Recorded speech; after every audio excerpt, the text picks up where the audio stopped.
Hello everyone, welcome back to the kitchen table. Today on the kitchen table, just as a health warning, this is probably going to be a very UK centric video because it's to do with some news that's occurred in the UK over the past week or so about these things. You may be interested, of course, if you're not in the UK, but just to let you know, it's going to be pretty much aimed at the UK flyers.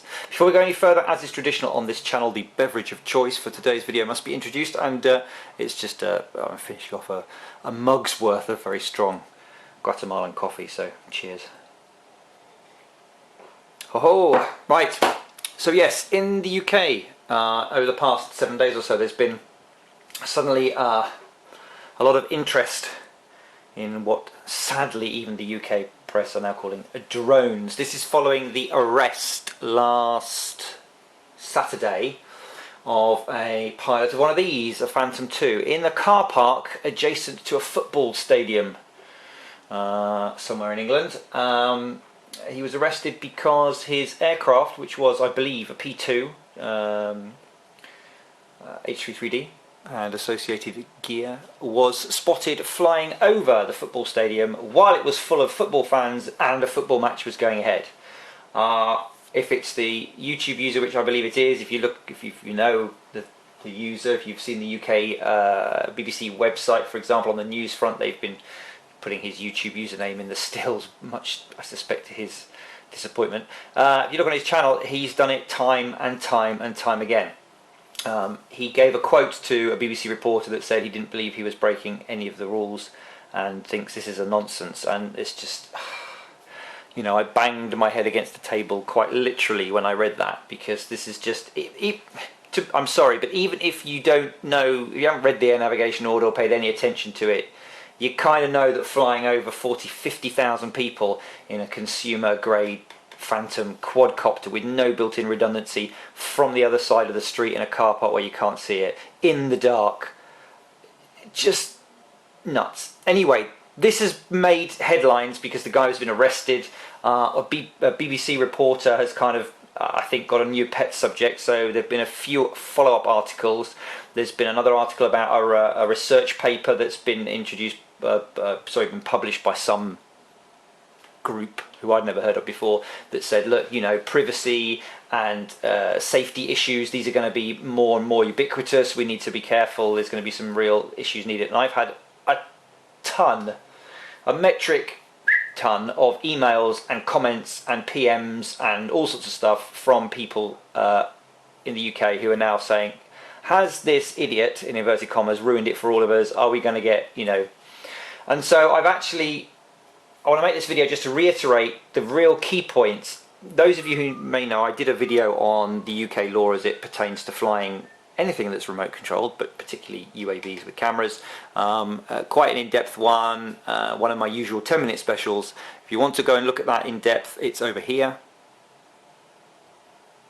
I'll leave that up for a while, but I'm just going to really do a very quick summary of the points. But also, I've had a chat with the CAA,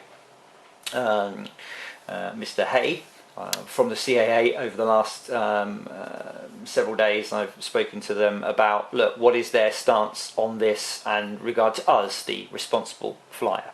So the first thing is the rules, a summary of the rules, and if you maintain these, you're going to be fine, because I think a lot of people were worried that we're now going to get, you know, clobbered and there's going to be sort of a big backlash. So what are the rules in the UK? You've got to keep constant unaided visual contact with the aircraft at all times.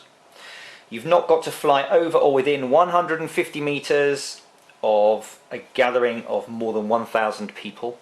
Okay, you've got to not fly over or within 150 meters of a built-up area, and the definition of built-up area is one that is mainly given over to residences and businesses and things like that. So, you know, small village made up of a couple of houses, fine. Middle of London, not fine.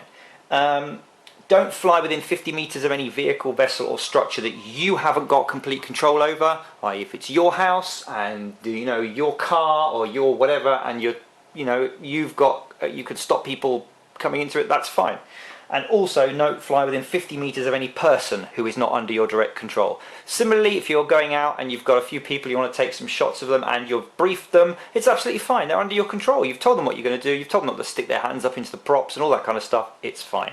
Follow those fairly straightforward rules. That is the current law. There's no new law that needs to be made. And this is the point I think the CAA guy made to me, was look, the CAA, we have a framework. We have an existing framework of law, and what the CAA is all about is looking to make sure that people are aware of that.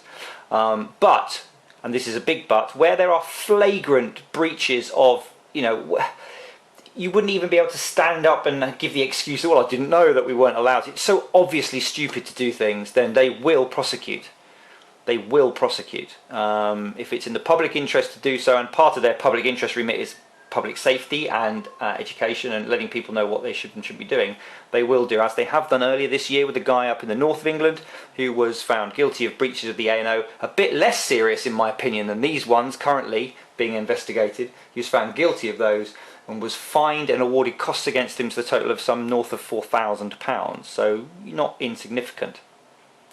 So what the CAA are looking to do though is they're looking to educate. So you might well find now that you might be watching a video channel and you might see, if it's a UK based channel, you might see the CAA actually commenting and saying the pilot of this aircraft may have been breaching safety regulations. They're also apparently working with major manufacturers and major retailers to get a voluntary agreement to put a single page flyer in every new box of one of these, which just says, look, these are the rules, as I summarised earlier, the basic rules, this is what you need to do. And it's more about educating the public, or the potential new pilot and the public, about what the existing rules are, than there is at the moment any concern about putting more rules in place. Okay, so I thought that was quite important, just because I had got lots of people, as I said, emailing me with big concerns. So I thought, well, fair enough, I will take the initiative and ring up and ask them.